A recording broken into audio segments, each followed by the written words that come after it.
Cassette Clinics. The Ideal Case Presentations by Dr. Ghanashyam Vaidya. You are listening to the case presentations in medicine, respiratory system. A case of left apical fibrosis with cavity. A 35-year-old male Muslim patient, Muhammad, staying at Vijapur, shopkeeper by occupation, comes with complaints of cough with expectoration and low-grade fever since 4 months and hemoptysis since 10 days. The patient has cough since last 4 months, initially dry cough for 1 month, then with expectoration. No history of pain on coughing. Is there any seasonal variation in the cough? Sir, seasonal variation can be deduced only if the duration of the cough is more than 1 year. This patient has cough since last 4 months only, so I cannot comment on the seasonal variation.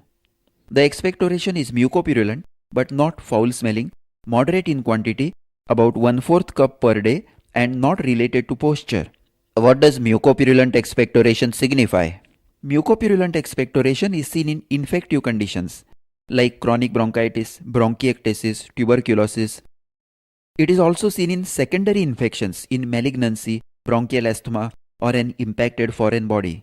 Where do you get large quantities of expectoration? In bronchiectasis and lung abscess. Proceed. There is history of hemoptysis in small quantities, fresh blood since last 10 days. In which conditions do you get hemoptysis? Pulmonary tuberculosis and malignancy are the commonest causes. It may also be seen in mitral stenosis, pulmonary infarction, bronchiectasis, following chest trauma, and in bleeding disorders. How do you differentiate hemoptysis from hematemesis? Sir, in hemoptysis, the blood is cuffed up. It is pink, frothy, mixed with sputum and has an alkaline reaction.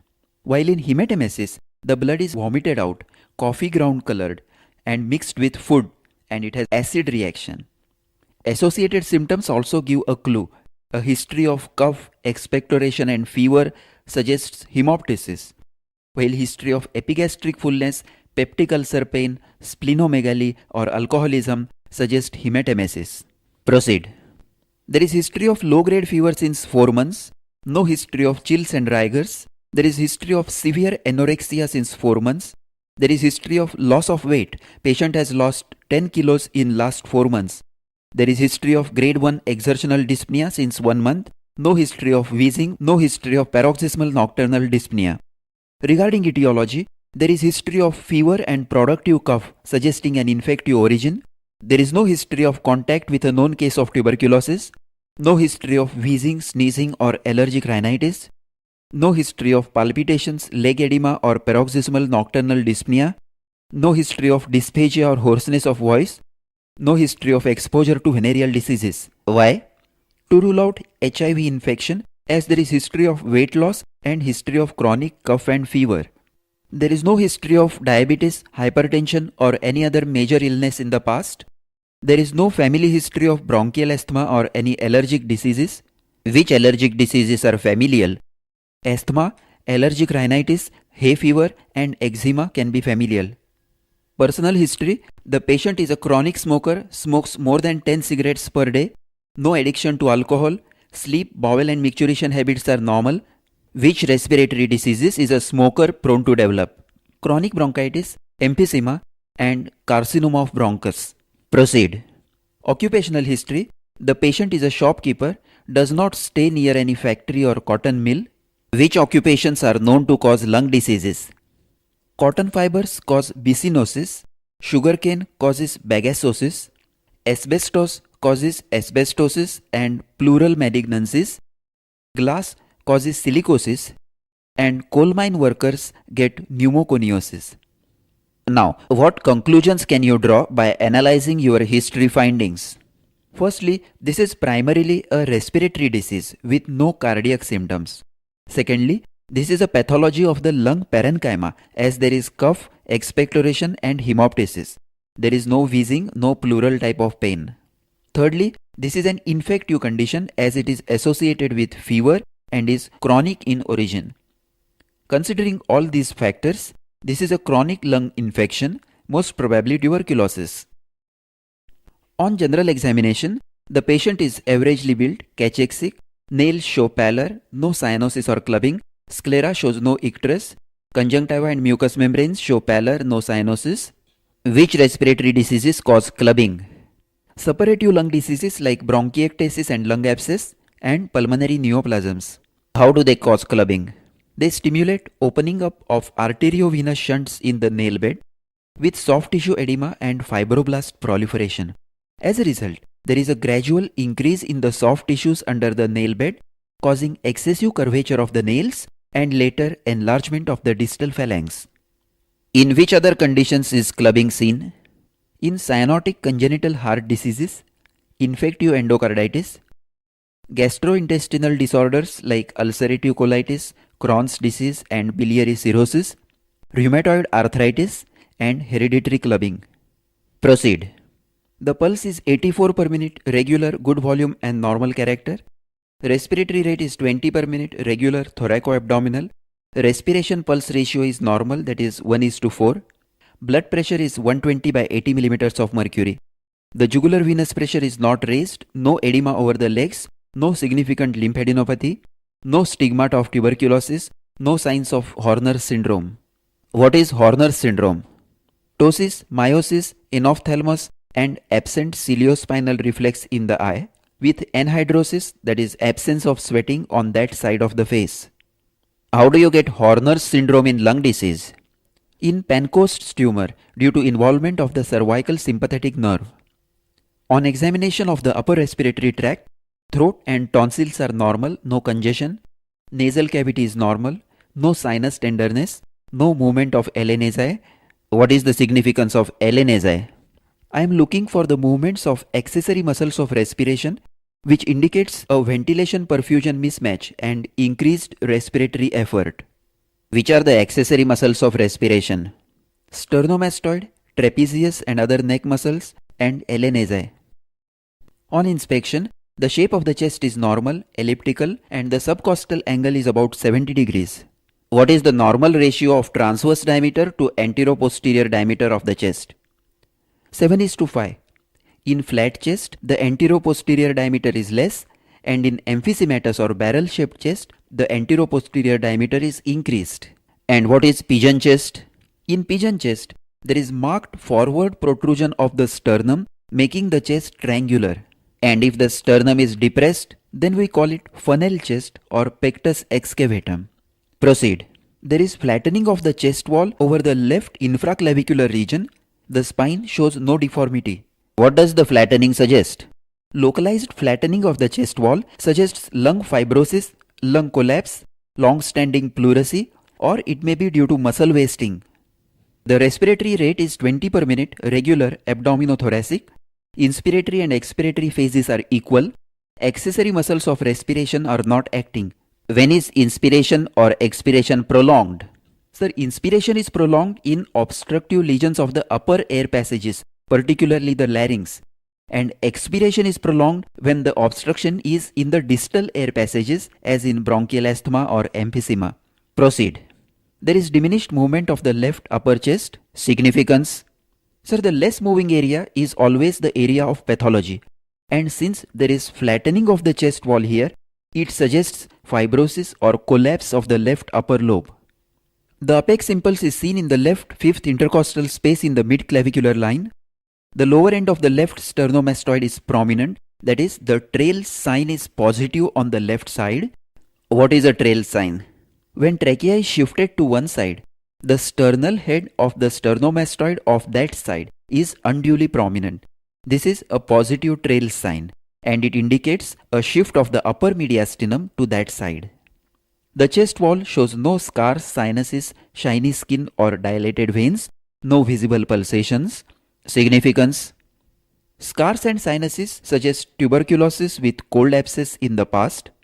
Dilated veins over the front of the chest are seen in superior mediastinal obstruction, usually due to mediastinal growths or lymph nodes.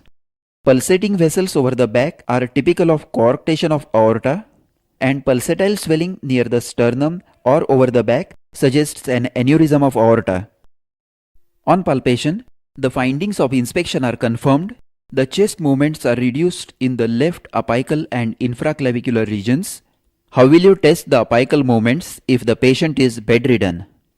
I will keep my hands over the two clavicles and compare their upward movement during deep inspiration. In a bedridden patient, only the anterior chest movements can be palpated. The trachea is deviated to the left. The apex beat is in the normal position. How did you palpate for the tracheal deviation? I asked the patient to look straight in sitting position and pressed my index finger between the trachea and the medial border of the sternomastoid muscle on each side, just above the suprasternal notch. There is more resistance to the finger on the left side, indicating that the trachea is deviated to the left. In which conditions is the trachea deviated? It may be pulled towards the diseased side by lung collapse or fibrosis, or it may be pushed to the opposite side, that is healthy side, by a pleural effusion or pneumothorax. How did you palpate the apex beat? With the patient sitting on the stool, I stood on his right side and palpated the left precordium with the palm of my right hand to locate the apex impulse. Then with the tip of the index finger, I located the exact site of the apex beat, which is the lowermost and outermost point of the cardiac impulse, imparting a perpendicular thrust to the palpating finger. Proceed. The tactile vocal fremitus is increased over the left infraclavicular region. There is no other palpable vibration, no intercostal tenderness. In which conditions is tactile vocal fremitus increased? Consolidation, as in lobar pneumonia, infarction, growth, and over a superficial cavity. Which other vibrations can be palpated? Coarse rales of bronchiectasis, friction rub in dry pleurisy, and rhonchi in severe bronchospasm. On percussion, the superficial cardiac dullness is normal, that is in the left midclavicular line in the 5th intercostal space. Liver dullness is in the 5th, 7th and 9th spaces in the midclavicular, mid-axillary and scapular lines. How did you percuss these dullnesses? For cardiac dullness, I percussed with the pleximeter finger parallel to the sternal border from the axilla medially in the 3rd, 4th and 5th intercostal spaces. For liver dullness, I percussed with the pleximeter finger horizontal from above downwards in the midclavicular line, then in mid-axillary line and in scapular line. When is the cardiac dullness obliterated? In emphysema, large left pneumothorax, and when the mediastinum is pulled to the right. And when is the liver dullness obliterated? The liver dullness is obliterated when there is free gas in the peritoneal cavity. You may get a false impression that liver dullness is obliterated when the liver is pushed down in emphysema and right pneumothorax. Also, the liver dullness may be raised above the 5th space in midclavicular line in liver abscess, subdiaphragmatic abscess and diaphragm paralysis. Proceed. Coming to lung percussion, Cronnick's isthmus is absent on the left side. What is Cronnick's isthmus? It is a band of resonance above the clavicle about 5 to 7 centimeters wide between the neck muscles medially and shoulder laterally. It corresponds to the apex of the lung, and its decrease or absence strongly suggests apical tuberculosis. Increase in its width is seen in emphysema and pneumothorax. Proceed. The Cronnick's isthmus is absent on the left side. There is an impaired percussion note over the left clavicle, infraclavicular and axillary areas. There is normal resonant note over the rest of the lung area. There is no percussion myokymia. What does an impaired percussion note suggest? Fibrosis, collapse, consolidation or infiltration of the underlying lung. What is percussion myokymia? In a cachexic patient, a percussion stroke in the parasternal area evokes transient twitching of the pectoral muscles, more marked on the side of diseased lung. This twitching of pectoral muscles is termed as percussion myokymia. On auscultation, cavernous type of bronchial breath sounds are heard over the left infraclavicular region in the midclavicular line. There are diminished breath sounds with few fine inspiratory rales over the remaining infraclavicular and axillary areas. Over the rest of the lung, the breath sounds are normal, no rales, rhonchi or rub. How do you describe cavernous breath sounds? They are low-pitched bronchial breath sounds heard over a cavity. The expiration is longer and louder than inspiration, and there is a pause between the inspiration and expiration. How do they differ from amphoric type of bronchial breath sounds? Amphoric breath sounds are also low-pitched, but they have an echo-like, high-pitched overtone as you would get on blowing into a large empty vessel. They are heard in open pneumothorax and large open smooth-walled cavities. What do the fine inspiratory rales suggest? Presence of exudate in the alveoli due to infiltration or consolidation or pulmonary edema in left ventricular failure. Thick secretions in the bronchi produce coarse rales as in bronchiectasis, and thin secretions in smaller bronchioles produce medium rales as in chronic bronchitis. Fine inspiratory rales are due to exudate in the alveoli. And what do rhonchi suggest? Rhonchi suggest a partial obstruction to the airways due to bronchospasm or bronchial mucosal edema. They are high-pitched, continuous musical sounds heard during expiration or both inspiration and expiration. Proceed. The vocal resonance is increased in the area of bronchial breathing with bronchophony. Whispering pectoriloquy is heard. What is whispering pectoriloquy? If the whispered voice is transmitted to the chest wall and can be auscultated with sufficient clarity that individual words are clearly distinguishable, it is termed as whispering pectoriloquy. It is heard over a large cavity communicating with a bronchus and over large consolidations. How did you detect it? When I detected that vocal resonance was increased with bronchophony, I asked the patient to whisper 111 and auscultated over the same area. I could hear the words clearly as if whispered directly into the ear, so I inferred that whispering pectoriloquy is present. Now, what is your diagnosis? Chronic infective condition of the lung parenchyma with left upper zone fibrosis and cavity, most probably due to tuberculosis. Right. The diagnosis should mention whether it is an acute or chronic, an infective or non-infective condition, and what is it affecting, pleura, lung parenchyma or the bronchi. Then mention the anatomical area and the site affected with pathology like consolidation, cavity, fibrosis, pneumothorax or effusion. And lastly, mention the most probable cause. Now, why do you think it is tuberculous?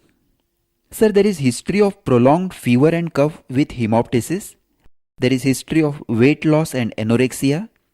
Clinical findings suggest fibrosis and cavity in the left apical region, which is characteristic of a tuberculous infection. Why not consolidation? Because on inspection, the area of pathology shows flattening of the chest wall and positive trail sign, which are features of collapse or fibrosis, not consolidation. And on auscultation, tubular breath sounds are not heard. There are cavernous breath sounds suggesting a cavity. Good.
This is the end of the discussion on the case of left apical fibrosis with cavity in the series of case presentations in medicine titled Cassette Clinics by Dr. Ghanashyam Vaidya.